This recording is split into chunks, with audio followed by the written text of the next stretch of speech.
Ako si Sara Duterte. Tatakbo bilang Pangulo ng Pilipinas.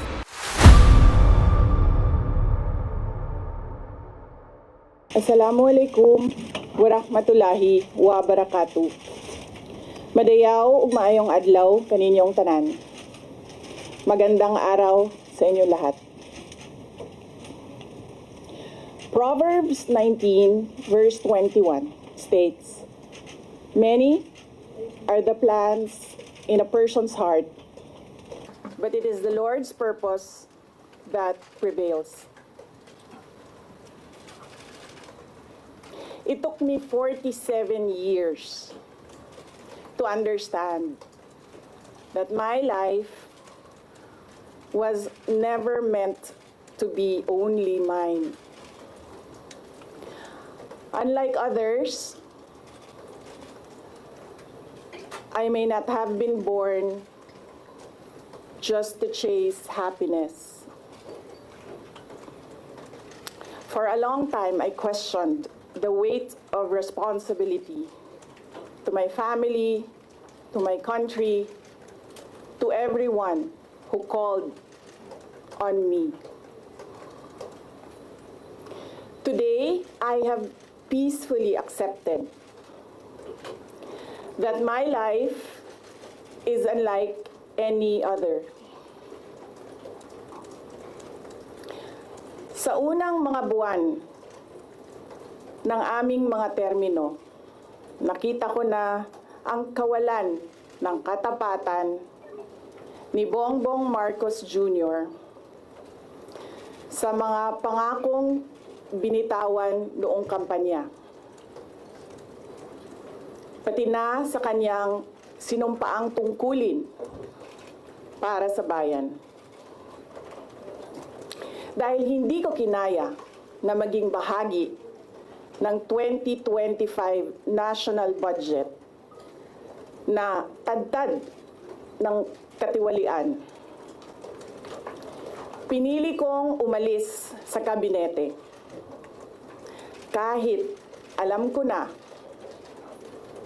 mula pa noong 2023 na ang magiging kapalit ay ang aking impeachment.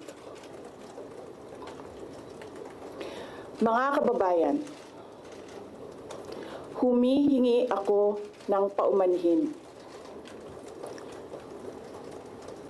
Patawad kung tinulungan ko mahalal si BBM bilang Pangulo ng ating bansa.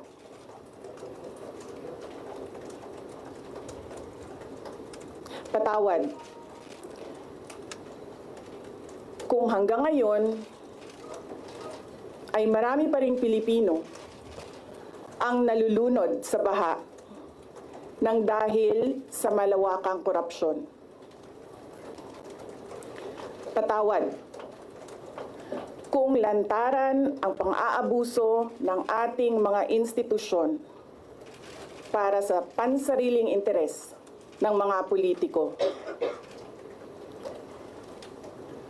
Patawad kung patuloy ang pagtaas ng presyo ng mga pangunahing bilihin habang nananatiling kapos ang kita ng bawat pamilya. Patawad kung wala man lang tayong tunay na seguridad sa pagkain. Patawad kung may nagkakasakit at binabawian bigla ng buhay dahil sa kakulangan ng maayos at epektibong healthcare system. Hindi ako kailanman natakot sa pagsira nila sa pangalan ko. Ngunit, may takot ako para sa ating mga anak. May takot ako para sa susunod na henerasyon.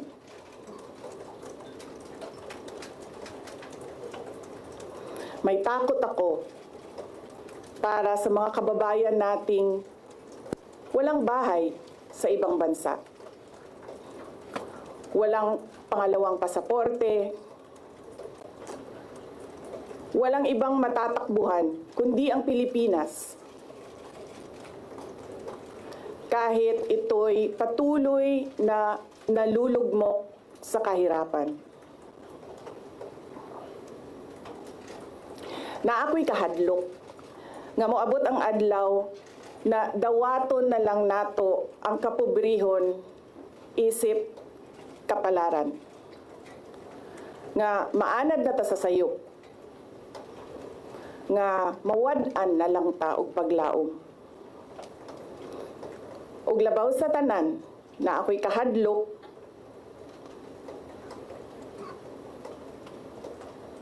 nga moabot ang adlaw nga wala na tay Pilipinas nga ikahatag sa atong mga anak.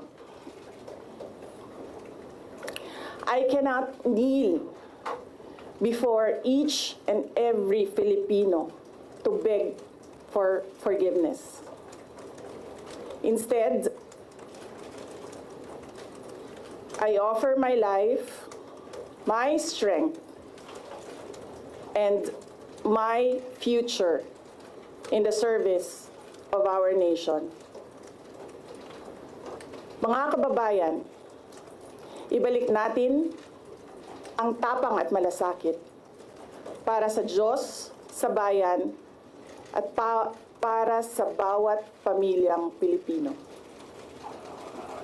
Ako si Sara Duterte, tatakbo bilang Pangulo ng Pilipinas. Syukran.